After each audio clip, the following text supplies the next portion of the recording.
It is 11:15. Very welcome back after the coffee break. This is actually the room where the workshop should have taken place if it were not for Omicron. We will now give you two demonstrations of fiducial markers made using CSRs. I hope you can hear me. I have to use my mask since we are several in the room.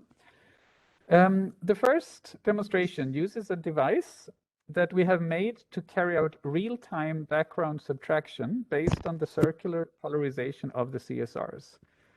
We have made this using low-cost standard USB cameras. And that means that they're manufactured with UV and IR blocking filters. That's how standard cameras are made. This means that we cannot work with invisible markers for this demo because those cameras have been deliberately limited to work only in the visible light range. So we have chosen to make the marker green reflecting, and in the live video feed, is it on? I think you're not sharing your feed. No, you're not sharing your feed. There, now you're sharing the feed. Okay, good. In the live video feed from an iPad that Dennis is carrying around, you can see the marker on the side of a chair in which I am sitting. So Hakam, and the moving feed that you see is just a regular iPad camera. So it kind of represents what the human eye sees. Now Hakam will share his screen, which runs the real-time background subtraction software. And I take the opportunity now to thank the group of Holger Foss at SNT, in particular Ali Turani, for their help in getting this software to work, although there was really very little time. So you see that the software shows 3 simultaneous video feeds. The left and the middle ones, they are full color videos of me in the chair, but the left is filmed through a left-handed and the middle through a right-handed polarizer. So you may notice that these video feeds look identical in terms of myself, the chair, and so on, and the background. But the green pattern of the fiducial marker is black in the left channel, while it is green in the right channel. This shows that the CSR reflections are right-handed circular polarized. We have set up a torch to illuminate the marker along the direction that the camera is filming. And the marker is not perpendicular, but about 30 degrees to the filming direction to really illustrate the retro reflection behavior. The rightmost video feed is the interesting one. That shows the subtraction of the left from the right channel. As you can see there, I have been removed, as has the chair and the rest of the room, because none of us produce circularly polarized reflections. So to show that this is really real time and live, I can block the marker temporarily, and you see that it is gone, and it comes back. I can move around, and you then see that there are a bit of glitches in the video algorithms because it hasn't yet been fully optimized to take background lighting into account, especially after sudden movements. Once all parameters have been properly optimized, we are confident that these fluctuations will be gone and we can really get much better real-time background subtraction and visualization of the marker. So this marker is clearly visible to the naked eye and to the video feed of the iPad, as you can see, because we didn't even try to camouflage it against a similar looking background. So now we're going to show what an invisible marker looks like. Dennis is now moving over to one that we have placed on a wall. We have made this optimized for detection by black light. Black light is the near UV light that you have in nightclubs, and it's also used for revealing watermarks on money and so on. So we placed this marker on a wall in the room, and Dennis is now moving to that wall to show the marker to you. You can see the edges because we have made the marker quite thick, so you can see where the marker is thanks to scattering from the edges. But within the marker area, you see that it is almost perfectly transparent and colorless. And you cannot see any pattern in it in the iPad video feed. If you look very carefully, perhaps you might see some faint scattering from the CSRs because it turned out that the binder we use for visible light CSRs, it's not quite index matched to the CSRs that are tuned for blacklight reflection. So we need to tune the binder a little bit, as Danchin was speaking about, and then this weak scattering will be gone. So Shu has just turned on her screen, and this shows a video feed of another camera. We have modified this camera, so the UV and infrared blocking filters have been removed. And this means that this feed is a little bit pinkish, if you wonder why it looks a bit strange in colors. We only have one camera of this type, so unfortunately we can't do the background subtraction in real time today, but we can show you how the marker pattern becomes visible when we shine black light on the marker to activate the selective retroreflection in the near UV range. So initially, we were just filming the marker with a camera that can detect black light, but we were illuminating only with the regular light from the room. That I think this is the condition right now. And then the camera even this camera cannot detect the pattern because there is no UV light. But when Yong turns on the black light torch on the marker, then you can see in this modified camera feed that the pattern shows up. And in the regular iPad video feed, you see almost no pattern, because that's how a regular camera or eye sees it. We don't see the UV light. You do see a little bit, because as you probably can see, the black light source is a very cheap and simple one. It actually emits a bit of visible violet light as well. And the CSRs we used, they went a little bit into the violet band, so they do reflect a little bit of visible light. But again, these are slight imperfections that are easy to remove when all components are properly optimized. So with this, we have shown that the circular polarization of CSRs allow real-time subtraction of all irrelevant background, and that a CSR fiducial that is invisible to our eyes can be detected and read by video equipment that operates in the black light range. And I would like to emphasize that this equipment is actually even cheaper to make than standard video equipment, because you only have to avoid adding a blocking filter that all standard cameras have by default. So it's just a matter of getting industrial production of these equipment, then it can be very low cost. That's the demo from this room, and now it is my pleasure to hand over to the iRisk team, who will demonstrate the authentication of CSR tags, including the very same fiducial marker on which we did today's first demo that is on my chair. Gabriele and Monica Hussein, take it away. It will be Monica. Monica, yeah. Okay, I will share my screen. Can you see? Yes, Monica, yes. Okay. Okay. So good morning, everyone. My name is Monica. As Professor Gabriele mentioned, I work at his team, and I will present two different demos. The first one is a general overview of how the relation between, for example, two images work. So let's assume that we have two different images.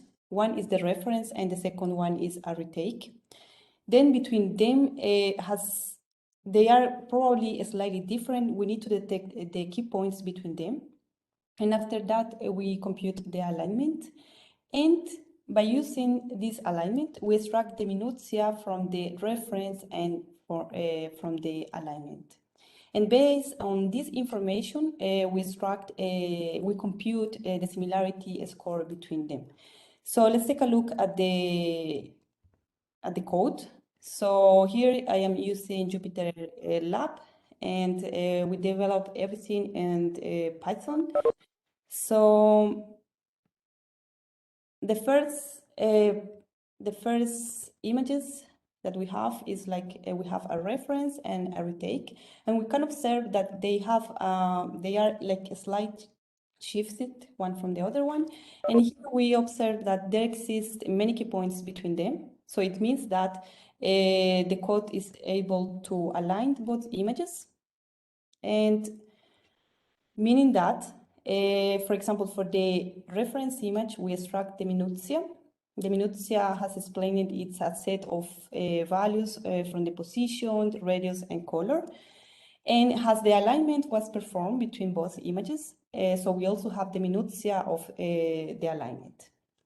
And just to see how this information looks in terms of values, here we have it's a huge matrix with information of the positions. Well, I lost Monica. Oh, it's me. Sorry, really?